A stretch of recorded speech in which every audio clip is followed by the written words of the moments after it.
Hello guys, welcome to Varadaraja YouTube channel. ಇವತ್ತು ನಾವು ನೋಡ್ತಿರೋದು DHFWS Udupi requirement 2026 ಇದು ಏನಾಗಿರುತ್ತೆ ಅಂದರೆ ಆಫ್ಲೈನ್ ಮೋಡಲ್ಲಿ ಅಪ್ಲಿಕೇಶನ್ ಹಾಕಬೇಕಾಗಿರುತ್ತೆ. ಜೂನಿಯರ್ ಲ್ಯಾಬ್ರೇಟರಿ ಟೆಕ್ನಿಕಲ್ ಆಫೀಸರು ಮತ್ತು ಫಾರ್ಮಸರ್ ಆಫೀಸರ್ ಪೋಸ್ಟ್ಗೆ ಕರೆದಿರೋವಂಥದ್ದು. ಇಲ್ಲೇನಾಗಿದೆಯಪ್ಪ ಅಂದರೆ district health family and welfare ಉಡುಪಿಯಿಂದ ಕರೆದಿರೋವಂಥದ್ದಾಗಿರೋದ್ರಿಂದ ಇಲ್ಲಿ 2026 posts of 18 junior laboratory technical officer pharmacy ಆಫೀಸರ್ಗೆ ಈ ಪೋಸ್ಟ್ ಕರೆದಿರೋವಂಥದ್ದು. ಮತ್ತು candidates with D pharma and DMLT can apply offline. ಇದೇನಾಗಿರುತ್ತೆ ಅಂದರೆ ಡಿ ಫಾರ್ಮಾ ಮತ್ತು ಫಾರ್ಮಸಿ ಡಿ ಫಾರ್ಮಾ ಆಗಿರಬೇಕು ಮತ್ತು DMLT ಆಗಿರಬೇಕು. ಇಂಥವ್ರು ಮಾತ್ರ ಇದಕ್ಕೆ ಅಪ್ಲಿಕೇಶನ್ ಆಗುತ್ತೆ. ಅಂದರೆ ಅದು ಆಫ್ಲೈನ್ ಮೋಡಲ್ಲೇ ಇರುತ್ತೆ. ಆದರೆ ಆಫ್ಲೈನ್ ಅಪ್ಲಿಕೇಶನ್ ಯಾವಾಗಿಂದ ಸ್ಟಾರ್ಟ್ ಆಗಿದೆ ಅಂದರೆ 13ನೇ ತಾರೀಕಿಂದನೇ ಸ್ಟಾರ್ಟ್ ಆಗಿದೆ. ಈಗ 21ಗೆ ಇದೇನಾಗುತ್ತೆ ಕ್ಲೋಸ್ ಆಗುತ್ತೆ. ಅಷ್ಟರೊಳಗೆ ಬೇಗ ಅಪ್ಲಿಕೇಶನ್ ಹಾಕ್ಕೊಳ್ಳಿ ಅಂತ ಹೇಳಲಿಕ್ಕೆ ಇಷ್ಟಪಡ್ತೀನಿ. DHFWS ಉಡುಪಿ ಇದು ವೆಬ್ಸೈಟ್ ಏನಿದೆ ಅಂದರೆ udupi.nic.in ಇದರೊಳಗೆ ಹೋಗಿ ನೀವೇನು ಮಾಡಬೇಕಾಗುತ್ತೆ, ಅಪ್ಲಿಕೇಶನ್ನ ಹಾಕಬೇಕಾಗುತ್ತೆ. ಆಫ್ಲೈನ್ ಮೋಡಲ್ಲೇ ಇರುತ್ತೆ. ಇದೇನು ನೆಕ್ಸ್ಟು ಅಂದರೆ ಆರ್ಗನೈಸೇಷನ್ ಏನಾಗಿರುತ್ತಪ್ಪ ಅಂದರೆ district health and family welfare office DHFWS Udupi ಡಿಸ್ಟಿಕ್ಕಿಂದ ಕರೆದಿರುವಂಥದ್ದು. ಇದರಿಂದ ಕಾಲ್ ಫಾರ್ಮ್ ಆಗಿದೆ. ನೆಕ್ಸ್ಟ್ ಏನು ಮಾಡೋದು ಅಂದರೆ ಪೋಸ್ಟ್ ಯಾವುದ್ಯಾವ್ದಿದೆ ಅಂದರೆ ಇದರೊಳಗೆ ಜೂನಿಯರ್ ಲ್ಯಾಬ್ರೇಟರಿ ಟೆಕ್ನಿಕಲ್ ಆಫೀಸರ್ ಮತ್ತು ಫಾರ್ಮಸಿ ಆಫೀಸರ್ ಇವೆರಡಕ್ಕೂ ಕರೆದಿರುವಂಥದ್ದು. ಟೋಟಲ್ ವೇಕೆನ್ಸಿ 18 ಇದ್ದಾವೆ. ನೇಚರ್ ಆಫ್ ಎಂಗೇಜ್ಮೆಂಟ್ ಅಂದರೆ ಇದನ್ನು ಹೇಗೆ ಕರೆದಿದ್ದಾರೆ ಅಂದರೆ ಕಾಂಟ್ರಾಕ್ಟ್ ಬೇಸಿಸ್ ಮೇಲೆ ಕರೆದಿದ್ದಾರೆ. ಸೊ 1 ವರ್ಷ ಮಾತ್ರನೇ ಕಾಂಟ್ರಾಕ್ಟ್ ಬೇಸಿಸ್ ಮೇಲೆ ತೊಗೋತಾರೆ ಅವ್ರು ನಿಮ್ಮನ್ನು. ಲಾಸ್ಟ್ ಡೇಟ್ ಏನಿದೆಪ್ಪ ಅಂದರೆ 21 ಜುಲೈಯಲ್ಲಿದೆ. 5 ಗಂಟೆ ಒಳಗಡೆನೇ ನೀವೇನು ಮಾಡಬೇಕು, ಅಪ್ಲಿಕೇಶನ್ ಫಾರ್ಮ್ನ ಫಿಲ್ ಮಾಡಬೇಕು, ಅಪ್ಲೈ ಮಾಡಬೇಕು. ಮೋಡ್ ಆಫ್ ಅಪ್ಲಿಕೇಶನ್ ಏನಾಗುತ್ತೆ ಅಂದರೆ ಆಫ್ಲೈನೇ ಆಗಿರುತ್ತೆ. ನಾನು ಮೊದಲೇ ಹೇಳಿದ್ದೀನಿ, ಆಫ್ಲೈನ್ ಮೋಡ್ ಇದು ಅಪ್ಲಿಕೇಶನ್. ಆಮೇಲೆ ನೋಟಿಫಿಕೇಷನ್ ಡೇಟ್ ಏನಿದೆ ಅಂದರೆ ನಾನು ಈಗಾಗಲೇ ಹೇಳಿದ್ರೆ ಹಂಗೆ 13ನೇ ತಾರೀಕಿಗೆ ಏನಾಗುತ್ತೆ ಸ್ಟಾರ್ಟ್ ಆಗಿದೆ. ಆಗಲೇ 21ಗೆ ಕ್ಲೋಸ್ ಆಗುತ್ತೆ. ಸೊ ಬೇಗ ಅಪ್ಲಿಕೇಶನ್ ಹಾಕ್ಕೊಳ್ಳಿ.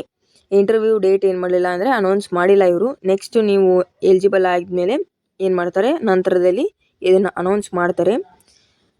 ವೇಕೆನ್ಸಿ ಡೀಟೇಲ್ಸ್ ಏನಿದೆ ಅಂದರೆ 18 ಪೋಸ್ಟ್ ಇದ್ದಾವೆ ಇದರೊಳಗೆ. 18 ಪೋಸ್ಟ್ ಅಂದರೆ ಇಲ್ಲಿ ನೋಡ್ಬೋದು ನೀವು, ಜೂನಿಯರ್ ಲ್ಯಾಬ್ರೇಟರಿ ಟೆಕ್ನಿಕಲ್ ಆಫೀಸರ್ಗೆ 5 ವೇಕೆನ್ಸೀಸ್ ಇದ್ದಾವೆ ಅದರೊಳಗೆ. ಆ ಪೋಸ್ಟಿಗೆ ಫಾರ್ಮಸಿ ಆಫೀಸರ್ಗೆ 13 ವೇಕೆನ್ಸೀಸ್ ಇದ್ದಾವೆ. ಟೋಟಲ್ ಏನಾಗಿದೆ ಅಂದರೆ 18 ಇದ್ದಾವೆ. ಎರಡಕ್ಕೂ ಸೇರಿಬಿಟ್ಟೆ ಕಾಲ್ ಫಾರ್ ಮಾಡಿರೋವಂಥದ್ದು. ಸೊ ಜೂನಿಯರ್ ಲ್ಯಾಬೊರೇಟರಿ ಟೆಕ್ನಿಕಲ್ ಆಫೀಸರ್ಗೆ ಏನಾಗಿದೆ ಅಂದರೆ 5 ಇದ್ದಾವೆ ವೇಕೆನ್ಸೀಸು, ಮತ್ತು ಫಾರ್ಮಸಿ ಆಫೀಸರ್ಗೆ 13 ಇದೆ, 13 ಇದೆ.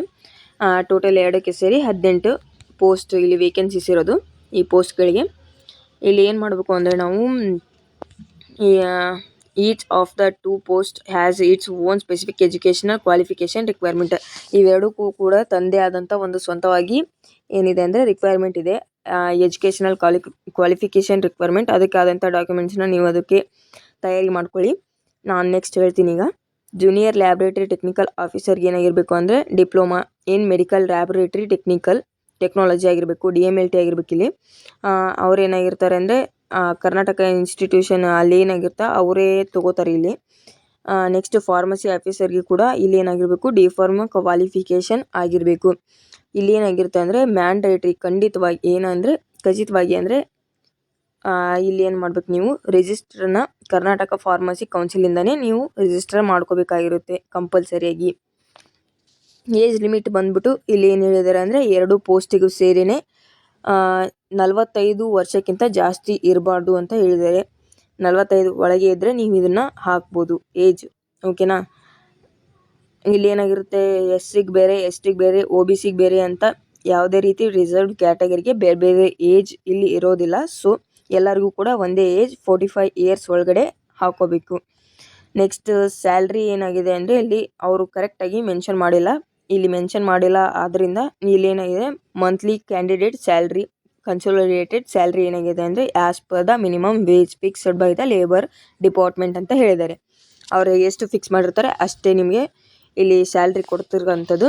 ಅಪ್ಲಿಕೇಶನ್ ಫೀಸ್ ಕೂಡ ಮೆನ್ಷನ್ ಮಾಡಿಲ್ಲ ಗೈಸ್. ಇಲ್ಲಿ ಫ್ರೀ ಆಗಿರುವಂಥದ್ದು, ಫ್ರೀಯಾಗಿ ನೀವು ಹೋಗಿ ಹಾಕೋಬೋದು ಅಂತ ಹೇಳಿದ್ದಾರೆ. ಇಲ್ಲಿ ವಿತೌಟ್ ಮೇಕಿಂಗ್ ಎನಿ ಪೇಮೆಂಟ್ಸ್ ಅಂತ ಹೇಳಿದ್ದಾರೆ. ಸೊ ನೀವು ಫ್ರೀಯಾಗಿ ಹಾಕೋಬೋದು. ಸೆಲೆಕ್ಷನ್ ಪ್ರೋಸೆಸ್ ಏನಾಗಿರುತ್ತೆ ಅಂದರೆ ಇಂಟರ್ವ್ಯೂ ಡೇಟ್ ಎಲ್ಲ ಕೊಟ್ಟಿದ್ದಾರೆ, ನೀವು ಒಂದ್ಸತಿ ನೋಡ್ಕೊಳ್ಳಿ. ನೆಕ್ಸ್ಟ್ ಏನಾಗಿದೆ ಅಂದರೆ ಡಾಕ್ಯುಮೆಂಟ್ಸ್, ಏನೇನು ಡಾಕ್ಯುಮೆಂಟ್ಸ್ ಬೇಕಪ್ಪ ಅಂದರೆ ಇಲ್ಲಿ DMLT ಇಂದ ಯಾರು ಹೋಗ್ತಿದ್ದಾರೆ documents for junior laboratory technical ಆಫೀಸರ್ಗೆ ಏನು ಬೇಕಂದರೆ SSLC marks card, diploma in laboratory technology DMLT marks card ಬೇಕಾಗುತ್ತೆ. ಮತ್ತು ಪ್ಯಾರಾಮೆಡಿಕಲ್ ಬೋರ್ಡ್ ರಿಜಿಸ್ಟ್ರೇಷನ್ ಸರ್ಟಿಫಿಕೇಟ್ ಕೂಡ ಬೇಕಾಗಿರುತ್ತೆ. ನೆಕ್ಸ್ಟ್ ಲೇಟೆಸ್ಟ್ ಕ್ಯಾಸ್ಟ್ ಸರ್ಟಿಫಿಕೇಟ್ ಕೂಡ ಬೇಕಾಗಿರುತ್ತೆ. ಇತ್ತೀಚೆಗೆ ಮಾಡಿಸಿರುವಂಥ ಹೊಸದಾಗಿರುವಂಥ ಕ್ಯಾಸ್ಟ್ ಸರ್ಟಿಫಿಕೇಟೇ ತೊಗೊಂಡೋಗಿ, ಡೇಟ್ ಮುಗಿದಿದ್ರೆ ತೊಗೊಳಲ್ಲ. ಮತ್ತು ಕನ್ನಡ ಲ್ಯಾಂಗ್ವೇಜ್ ಸರ್ಟಿಫಿಕೇಟ್ ಕೂಡ ಬೇಕಾಗಿರುತ್ತೆ. ರೂರಲ್ ಕ್ಯಾಂಡಿಡೇಟ್ ಸರ್ಟಿಫಿಕೇಟು ಬೇಕು. ನೆಕ್ಸ್ಟ್ ನಿಮ್ದು ಏನಾದರೂ ಫಿಸಿಕಲಿ ಹ್ಯಾಂಡಿಕ್ಯಾಪ್ಟ್ ಸರ್ಟಿಫಿಕೇಟ್ ಇದ್ದರೆ ಅದು ಕೂಡ ತೊಗೊಂಡು ಹೋಗ್ಬೋದು. ನೆಕ್ಸ್ಟ್ ಆಧಾರ್ ಕಾರ್ಡ್ ಇದ್ದರೆ ಆಧಾರ್ ಕಾರ್ಡ್, ಇಷ್ಟನ್ನು ತೊಗೊಂಡು ಹೋಗಬೇಕು. ಮತ್ತು ಡಾಕ್ಯುಮೆಂಟ್ಸ್ ಫಾರ್ ಫಾರ್ಮಸಿ ಆಫೀಸರ್, ನೀವು ಫಾರ್ಮಸಿ ಆಫೀಸರ್ಗೆ ಬೇಕಾದರೆ ಅವ್ರು ಏನು ಮಾಡಬೇಕು, ಇಲ್ಲಿ SSLC ಮಾರ್ಕ್ಸ್ ಕಾರ್ಡು ಮತ್ತು D pharma marks card, Karnataka pharmacy council registration certificate, latest caste certificate ಮತ್ತು Kannada language certificate, rural candidate certificate. ಇಲ್ಲಿ ಕೂಡ ಅಪ್ಲಿಕೇಬಲ್ ಇದ್ದರೆ ನಿಮ್ಮದು PWD ಇದ್ದರೆ ನೀವು ಫಿಸಿಕಲಿ ಹ್ಯಾಂಡಿಕ್ಯಾಪ್ಟ್ ಸರ್ಟಿಫಿಕೇಟ್ ಇದೆ ತೊಗೊಂಡು ಹೋಗ್ಬೋದು. ಮತ್ತು ಆಧಾರ್ ಕಾರ್ಡ್ ಒಂದು, ಇಷ್ಟನ್ನು ನೀವು ಸೆಲ್ಫ್ ಅಟೆಸ್ಟೆಡ್ ಮಾಡಿಕೊಂಡು ತೊಗೊಂಡು ಹೋಗಬೇಕಾಗುತ್ತೆ. ಅಪ್ಲೈ ಮಾಡೋ ಪ್ರೊಸೀಜರ್ಸ್ನು ನೀವು ನೋಡ್ಕೋಬೋದು. ನೆಕ್ಸ್ಟ್ ಇಷ್ಟಾಗಿರುತ್ತೆ ಗೈಸ್ ಈ DHWFW ಉಡುಪಿಯಿಂದ ಕಾಲ್ಫಾರ್ಮ್ ಆಗಿರುವಂಥ information. So thank you guys, thank you so much for watching. ನೀವು ಬೇಗ ಹೋಗಿ ಅಪ್ಲಿಕೇಶನ್ ಹಾಕ್ಕೊಳ್ಳಿ ಅಂತ ಹೇಳಕ್ಕೆ ಇಷ್ಟಪಡ್ತೀನಿ. Thank you guys, bye.